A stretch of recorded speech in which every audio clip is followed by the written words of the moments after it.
பாட்டாளி மக்கள் கட்சியின் 36வது ஆண்டு விழாவை தமிழகம் முழுவதும் பாமகவினர் கட்சிக் கொடியேற்றியும் இனிப்பு வழங்கியும் உற்சாகமாக கொண்டாடி வருகின்றனர்.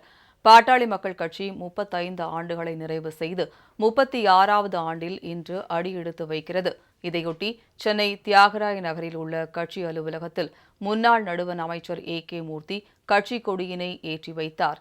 பின்னர் பொதுமக்களுக்கும் நிர்வாகிகளுக்கும் இனிப்பு வழங்கப்பட்டது. வெல்க வெல்க வெல்கவே, சமூக நீதி வெல்கவே.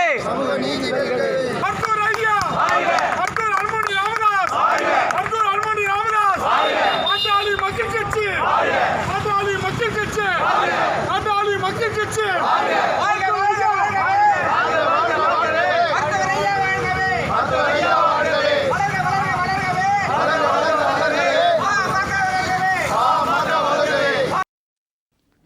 கடலூர் மேற்கு மாவட்ட பாமக சார்பில் விருத்தாச்சலம் அருகே உள்ள எருமனூரில் பாமக மாவட்ட செயலாளர் கார்த்திகேயன், வன்னியர் சங்க மாவட்ட தலைவர் சிங்காரவேல் ஆகியோர் பாமக மற்றும் வன்னியர் சங்க கொடிகளை ஏற்றி வைத்தனர். இதேபோல் கடலூர் கிழக்கு மாவட்ட பாமக செயலாளர் சன் முத்துகிருஷ்ணன் தலைமையில் பல்வேறு இடங்களில் கட்சி கொடியேற்றி இனிப்பு வழங்கப்பட்டது. தொடர்ந்து மாநில அமைப்பு தலைவர் பழ தாமரை கண்ணன், மாநில மாணவர் அணி தலைவர் கோபிநாத் உள்ளிட்ட நிர்வாகிகள் உறுதிமொழி ஏற்றுக்கொண்டனர்.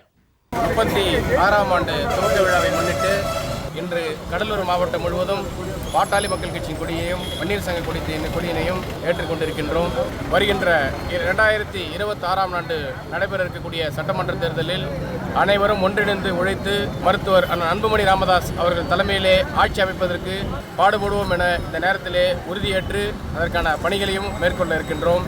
கடலூர் மேற்கு மாவட்டத்தில் அனைத்து கிராமங்களிலும் பாட்டாளி மக்கள் கட்சியும் வன்னியர் சங்கம் கொடியும் ஏற்றி கட்சி நிர்வாகிகளுக்கும் பொதுமக்களுக்கும் இனிப்புகள் விநியோகம் செய்து கொண்டு வருகின்றோம். ஏழை எளிய மக்கள் துன்புறுத்துகின்ற வகையில் இன்றைக்கு மின்சார கட்டணத்தை உயர்த்தியுள்ளார்கள். இது விக்கிரவாண்டி இடைத்தேர்தலில் அவர்கள் செலவிட்ட பணத்தை பொதுமக்கள்கிட்ட திருப்பி பெறும் வகையில் செய்கின்றார்கள். நாமக்கல் மாவட்டம் திருச்செங்கோடு பகுதியில் 10க்கும் மேற்பட்ட இடங்களில் பாமக ஆண்டு விழாவையொட்டி மாவட்ட செயலாளர் சுதாகர் தலைமையில் கட்சி கொடியேற்றப்பட்டு இனிப்புகள் வழங்கப்பட்டன. அரியலூர் மாவட்டம் காடுவெட்டியில் குரு நினைவிடத்தில் அமைந்துள்ள 85 அடி உயர கொடிக்கம்பத்தில் 30 அடி நீளம் 25 அடி அகலத்தில் மிகப்பெரிய பாமக கொடியினை மாவட்ட செயலாளர் காடுவெட்டி ரவி ஏற்றி வைத்தார். மறைந்த வன்னியர் சங்க தலைவர் மாவீரன் குரு அவர்களின் நினைவிடத்தில் பாட்டாளி மக்கள் கட்சியின் கொடியை இன்று நிர்வாகிகளுடைய ஊருடைய முக்கியஸ்தரோடு வைத்து இந்த நிகழ்ச்சியை நடத்தி கொண்டிருக்கிறோம். வேலூர் சத்துவாச்சாரியில் மாவட்ட தலைவர் வெங்கடேசன் தலைமையில் நடைபெற்ற நிகழ்ச்சியில் மாவட்ட செயலாளர் இளவழகன் கலந்து கொண்டு பாமக கொடியினை ஏற்றி வைத்து இனிப்புகளை வழங்கினார்.